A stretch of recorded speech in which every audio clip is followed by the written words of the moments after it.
Assalamualaikum warahmatullahi wabarakatuh. Perkenalkan nama saya Nadi Fatul Musyafa dengan NIM 67052021110 dari kelas D3TT4403. Ya, pada kesempatan kali ini izinkan saya untuk membuat video jurnal modul 2 dari mata kuliah Jaringan dan Komunikasi Broadband berjudul SIP VoIP menggunakan asterisk. Ya,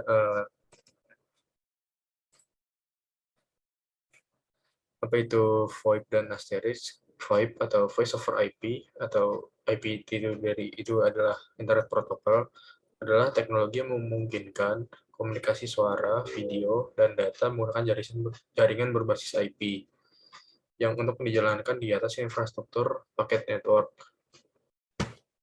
Nah, sedangkan asterisk itu sendiri adalah implementasi perangkat lunak dari sentral telepon PBX yang memungkinkan untuk melakukan panggilan telepon satu sama lain dan untuk terhubung ke layanan telepon lainnya seperti Public Switch Telepon Network atau PSTN dan Voice over Internet Protocol atau VoIP. Layanan asterisk itu sendiri diciptakan pada tahun 1999 oleh Mark Spencer dari Digium.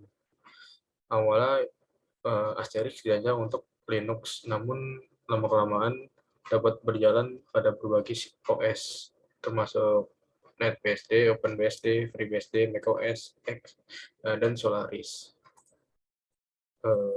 Dan juga beberapa contoh dari teknologi VoIP itu sendiri itu adalah aplikasi Messenger seperti Line, WhatsApp, WeChat, dan yang lain sebagainya.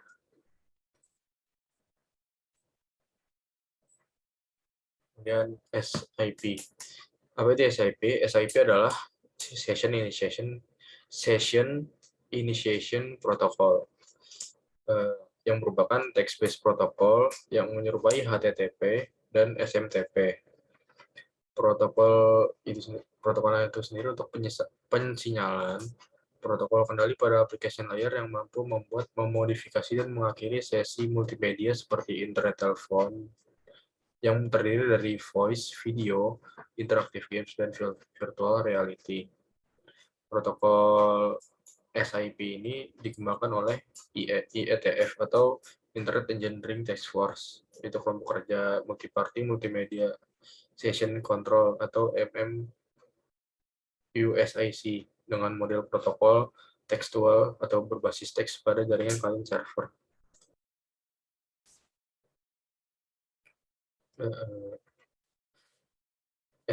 Protokol yang terlibat dalam SIP sendiri itu SIP menggabungkan beberapa macam protokol, baik itu dari standar yang dikeluarkan dari IETF ataupun dari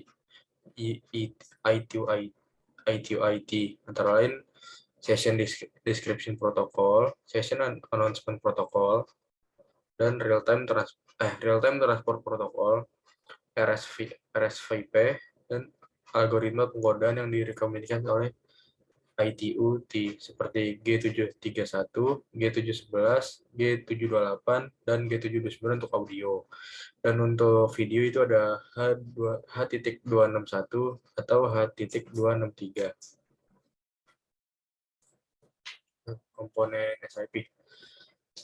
User agent merupakan end system yang memulai, menerima, dan membentuk sesi komunikasi. UAC atau User Agent Client itulah komponen yang memulai sesi komunikasi. Sedangkan UAS atau User Agent Server adalah komponen yang menerima atau menanggapi sesi komunikasi. User agent sendiri dapat berupa software atau softphone ataupun hardware atau IP phone.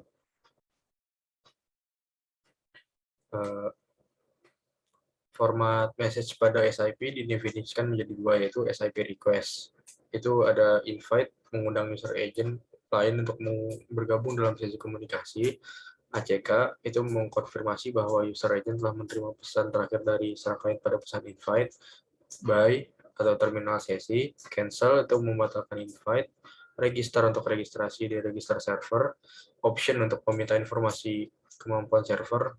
Dan info digunakan untuk membawa informasi lainnya seperti informasi inline DTMF. Kemudian kedua ada SIP respondent, itu satu XX atau international message. Request telah yang menandakan bahwa request telah diterima dan sedang melanjutkan proses. Terus, kemudian ada 2XX, yaitu successful response, yaitu tindakan sukses diterima dan dipahami dan disetujui. Kemudian ada 3XX, redactional response, itu tindakan lebih lanjut untuk memproses permintaan ini. Kemudian ada 4XX, request failure response, request berisi sintaks yang salah sehingga tidak bisa diproses. Kemudian ada 5XX, server failure response, server gagal untuk memproses suatu permintaan yang sah. Kemudian ada 6XX, global failure response, yaitu permintaan tidak dapat dipenuhi oleh server manapun. Kemudian ada network server. Untuk klien pada sistem SIP dapat memulai suatu komunikasi, maka klien harus terlebih dahulu melakukan registrasi ke server agar lokasinya dapat diketahui. Registrasi itu sendiri dapat diketahui dengan mengirimkan pesan register ke server SIP. Lokasi klien dapat berbeda-beda, sehingga untuk mendapatkan lokasi klien yang aktual diperlukan suatu location server pada sistem SIP. Network server itu sendiri terdiri dari satu proxy server. Itu komponen penengah antara user agent bertindak sebagai server dan klien yang menerima request message dari user agent dan menyampaikan pada user agent lainnya. Ini ada redirect server.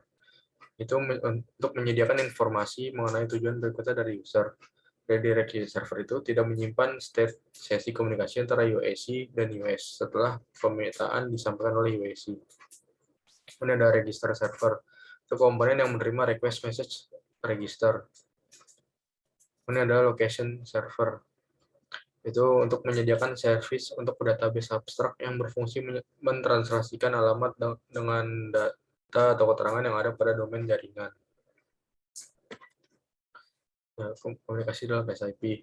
Pembangunan suatu komunikasi multimedia dengan SIP dilakukan melalui beberapa tahap, yaitu user location, itu menentukan lokasi pengguna yang akan berkomunikasi. Kemudian ada user availability, yaitu menentukan keinginan pihak yang dipanggil untuk terlibat dalam komunikasi. User capability, menentukan media atau parameter yang berhubungan dengan media yang akan digunakan dalam berkomunikasi. Session setup, itu ringing, yaitu pembentukan pihak pemanggil dengan pihak yang dipanggil. Session management meliputi transfer, modifikasi, dan pemutusan sesi.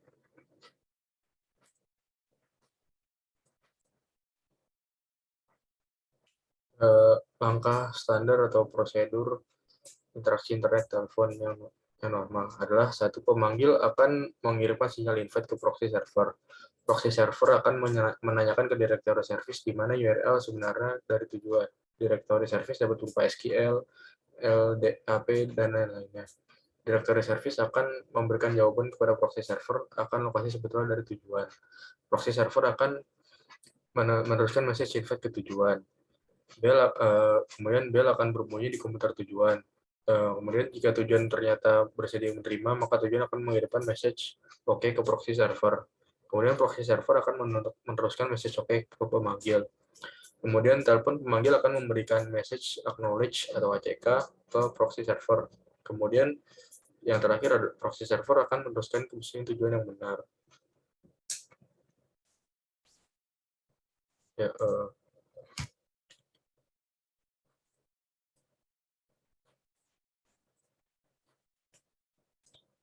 kemudian kita ke bagian praktikum yang telah dilakukan. Setelah kita menjalankan Ubuntu Server Asterisk, kemudian kita melakukan login dengan username osboxes dan password osboxes.org. Kemudian setelah itu kita melakukan penginstalan Asterisk dengan sudo apt.get install Asterisk. Karena saya telah melakukannya, maka tidak perlu untuk melakukannya lagi.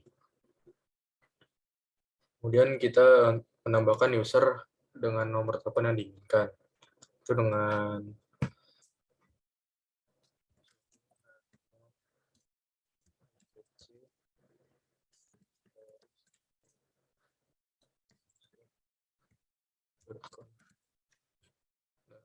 setelah di sana kita dapat menambahkan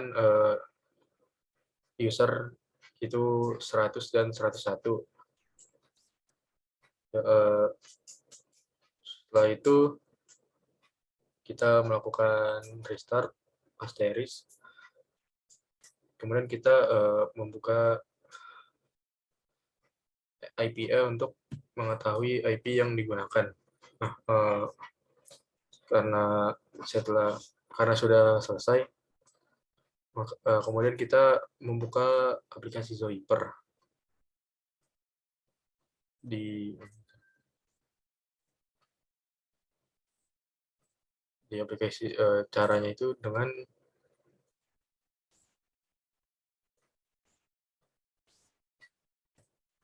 ada 100 add 195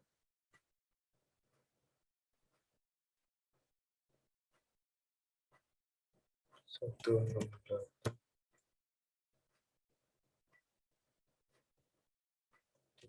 3. Untuk IP ini sendiri itu kita cari menggunakan IP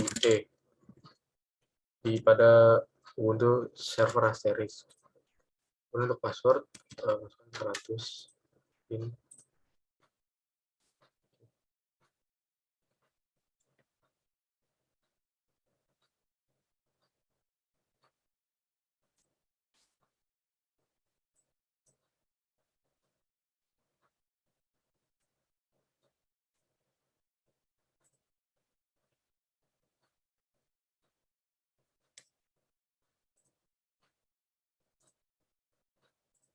Kemudian kita lakukan hal yang sama untuk di HP kita, tapi bedanya untuk di HP kita menggunakan memasukkan user 101. Ini kita coba telepon. Nah, pada praktikum yang saya lakukan, saya berhasil untuk memverifikasi akun user Zoiper di handphone dan di laptop. Namun entah kenapa saya mengalami kendala untuk melakukan telepon. Itu bisa dilihat di ini, itu extension 100 rejected because extension not found in context text. Ya, mungkin sekian dari saya. Salah dan kurang mohon maaf. Wassalamualaikum warahmatullahi wabarakatuh.